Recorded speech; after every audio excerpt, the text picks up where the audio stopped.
প্রতিটা অবৈধ নির্বাচনের যে বৈধতা দানকারী সংগঠন তার নাম হচ্ছে জাতীয় পার্টি। এদেরকে জাতীয় বেঈমান পার্টি বলা উচিত। এরা বাংলাদেশের মাটি এবং মানুষের জন্য রাজনীতি করে না। ওদের নেতারা বিদেশ থেকে এসে বলেন আমি সব জানি, কিন্তু ভারতের নির্দেশ ছাড়া আমি বলতে পারছি না। দুঃখিত। আজকে বাংলাদেশের মানুষের কাছে গতকালকের ঘটনার পরে আরো দিবালোকের মতো স্পষ্ট হয়েছে জাতীয় পার্টি আওয়ামী লীগের দোসর ছিল।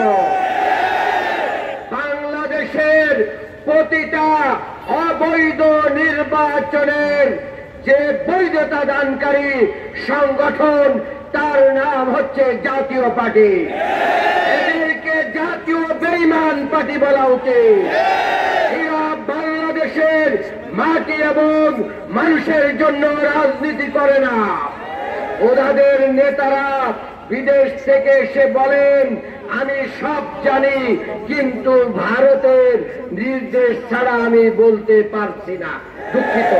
সাংবাদিক বন্ধুরা, আপনারাই তো সেই নিউজ করেছেন যারা ভারতের প্রেসক্রিপশন ছাড়া বাংলাদেশের মানুষের জন্য একটি কথা বলতে পারে না। আগামী নির্বাচনে জাতীয় পার্টিকে নিষিদ্ধ ঘোষণা করতে হবে। আমরা স্পষ্টভাবে দেখতে পাচ্ছি 5ই আগস্টের পরে আওয়ামী লীগ বিভিন্ন নাম দিয়ে ফিরে আসার চেষ্টা করেছে। 71 প্রজন্ম মঞ্চ দিয়ে ফিরে আসার চেষ্টা করেছে। এই সবগুলোতে ব্যর্থ হয়ে এখন জাতীয় পার্টি আওয়ামী লীগের জাতীয় পার্টির নাম দিয়ে আওয়ামী লীগ ফেরার পায়তারা করছে। বাংলাদেশে ফ্যাসিস্ট বিরোধী সকল শক্তিকে সাথে নিয়ে আগামী দিনে বাংলাদেশ জামাত ইসলামীর ঐতিহাসিক ভূমিকার মাধ্যম দিয়ে এই জাতীয় নীল রাষ্ট্রকে আমরা নস্যাৎ করে দেব ইনশাআল্লাহ। তার নিন্দা জানানোর ভাষা আমাদের নেই। একজন জাতীয় নেতাকে এইভাবে নির্যাতন করে তাকে মৃত্যুর মুখোমুখি ঠেলে দেওয়া হয়েছে। তিনি এখন জীবন মৃত্যুর সন্ধিক্ষণে রয়েছেন। সংগ্রামী ভাইয়েরা, নুরুল হক নূর কোন অপরিচিত লোক নন। তিনি তার অফিসের সামনে অবস্থান করছেন।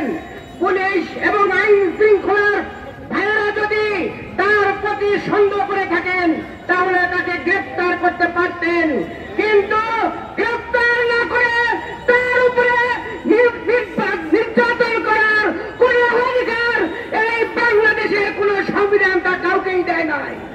তিনি বিচারে কেন একজন জাতীয় নেতার উপরে হামলা করা হলো, আমরা তার দৃষ্টান্তমূলক শাস্তি এবং তাদের গ্রেফতার চাই। আইন শৃঙ্খলার মধ্যে আওয়ামী ফ্যাসিস্টদের দোষর রয়েছে। সচিবালয়ে